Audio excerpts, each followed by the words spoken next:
Hi friends, the great wise verse of తాతయ్యకు స్వాగతం, సుస్వాగతం.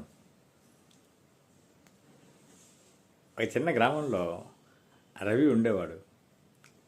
ఆ గ్రామం అంతా అక్కడ పాడుబడిన ఇల్లుంది, ఆ ఇంట్లో ఎవరూ వెళ్ళొద్దు, వెళితే మారిపోతారు అనేవాడు.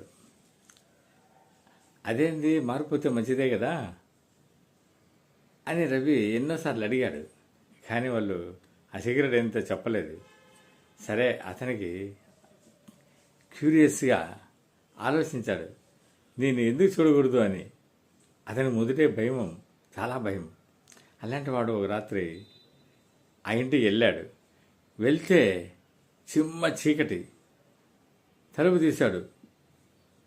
ఇంకా చీకటిగా ఉంది, నిశ్శబ్దంగా ఉంది. లోపలికి వెళ్ళాడు. వెళ్ళిన తర్వాత అక్కడ రాసి ఉంది, లోపలికి వచ్చావు, ఖచ్చితంగా నువ్వు చూడాల్సిందే అని ఉంది. ఏం చూడాలి బాబు అని ఇంకా 2 అడుగులు ముందుకేసాడు. వేస్తే పెద్ద అద్దం కనపడింది. ఎంత పెద్దదంటే అంత పెద్దది. ఈ అద్దం చూడడానికేనా ఇదే రహస్యము అని కోపం వచ్చింది రవికి. కానీ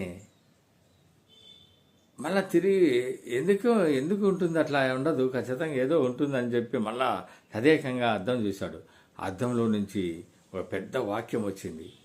ఆ వాక్యంలో రాసింది, నువ్వు చాలా భయస్తుడు, అలసత్వంతో నీ జీవితాన్ని పాడు చేసుకుంటున్నావు, నువ్వు ముందుకెళ్ళు, ఏమీ రాదు, అంతానో నీలోనే ఉంది అని ఉంది.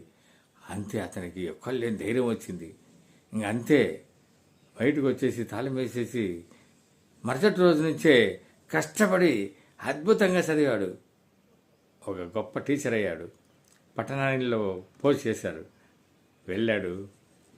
ఒక 2 ఏళ్ళ తర్వాత ట్రాన్స్ఫర్ తీసుకొని అదే ఊరికి టీచర్గా వచ్చాడు.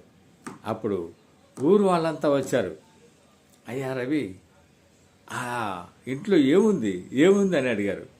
నవ్వుతూ, ఏముంది, ఏమీ లేదు, దాంట్లో ఎవరైనా కానీ చూశారంటే నిజమైన రహస్యం దొరుకుతుంది, అప్పుడు ఆ రహస్యం వల్ల మన జీవితం మారిపోతుంది అని చెప్పాడు అతను కూడా.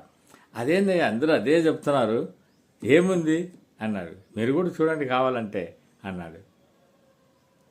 ఇందులో ఏ పాయింట్ అయినా మీకు టచ్ అయితే, హార్ట్ టచ్ అయితే లైక్ చేయండి, షేర్ చేయండి, సబ్స్క్రైబ్ చేయండి మిత్రులారా. థ్యాంక్ యూ, సపోర్ట్ చేయండి.